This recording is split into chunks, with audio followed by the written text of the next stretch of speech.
যারা দেখেছেন দেখার কথা।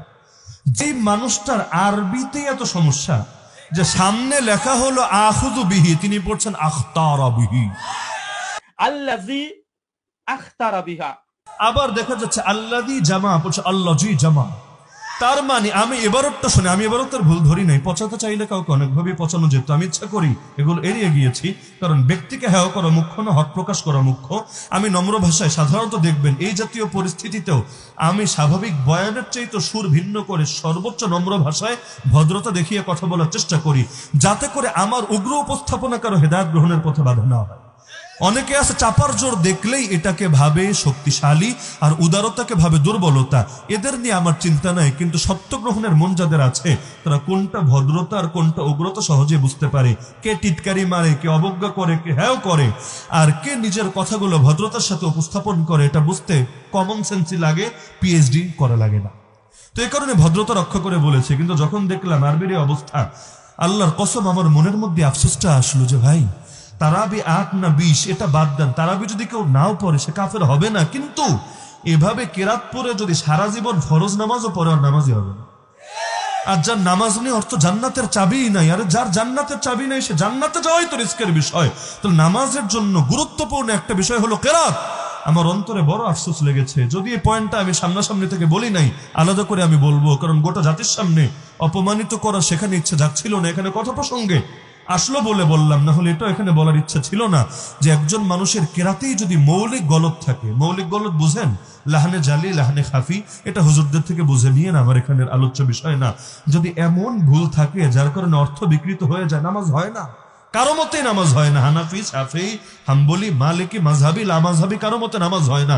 তো আপনার নামাজে যদি না হয়, আপনি রাকাত দিয়ে কি করবেন রে ভাই? রাকাত আপনি 1000 রাকাতই পড়েন আর 2 রাকাতই পড়েন, আপনার তো কেরাতে সহি না। আপনার তাহলে যে সময়টা দিচ্ছেন অযাচিত তর্ক বিতর্কের পেছনে, এর 1000 ভাগের 10 ভাগ সময়ও যদি দিতেন নিজের নামাজ সহি করার জন্য, কেরাত সহি করার জন্য, জান্নাতের পথ সহজ হয়ে যেত।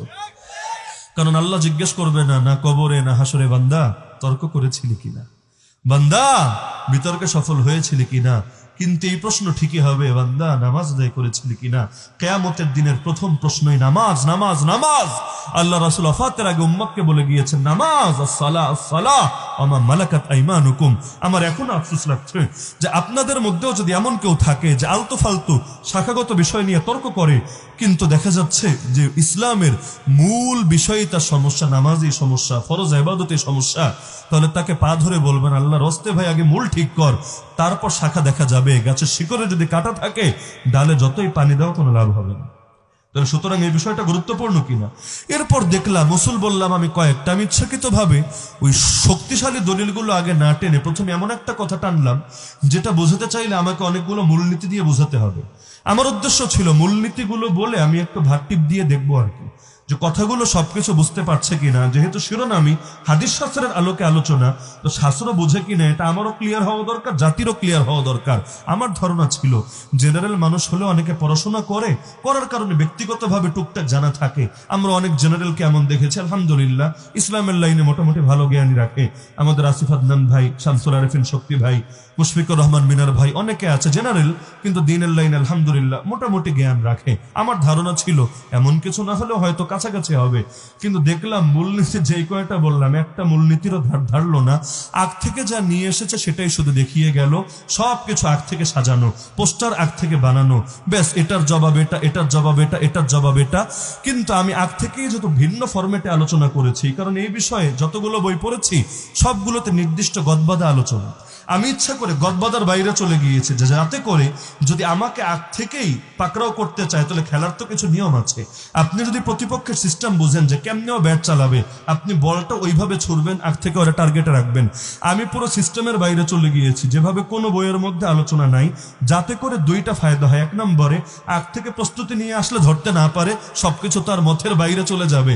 এখন নকল নিয়ে ঢুকেছে পরীক্ষায়, কিছু নকল তো আর পুরো বই নেয় না, কিছু জিনিস হয়তো নোট করে নিয়ে গেছে। এখন যদি কমন কিছু পড়ে যায় দেখে দেখে লিখবে, আনকমন পড়ে গেলে কি করবে? আল্লাহর বান্দার সমস্যা হয়ে গেল এটা। কিছু জিনিস সাজিয়ে সুন্দর করে পোস্টার বানিয়ে এনেছে, তাকে ধন্যবাদ দেওয়া দরকার। আমি আসলে পারি না এভাবে পোস্টার বানাতে, এটাও একটা যোগ্যতা। আল্লাহ সবাইরে সব যোগ্যতা দেয় না। আমি কম্পিউটারের লোক না, অত কিছু বুঝিও না।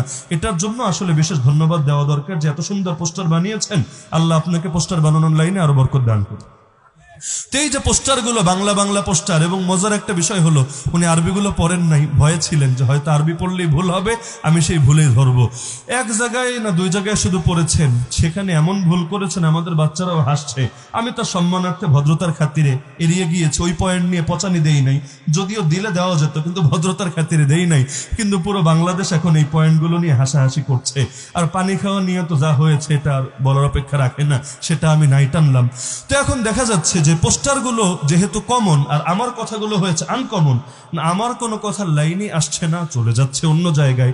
আর আমি এটা মোটামুটি নিশ্চিত হয়েছি, যদিও গায়েবের বিষয় আল্লাহ ভালো জানে, আমি যে কয়টা কিতাবের নাম বলেছি 100 নিচে তো হবে না, যে কয়টা কিতাবের রেফারেন্স দিয়েছি, আমার মনে হয়েছে, হয়তো আপনারা দেখলে আপনাদেরও মনে হয়েছে, এগুলোর নামই হয়তো আল্লাহর বান্দা শুনে নেই, অথবা নাম শুনলেও এগুলো কে লিখেছে, কয় খণ্ডে ছাপা, কি আছে পড়তে পারে না, পারার কথাও না।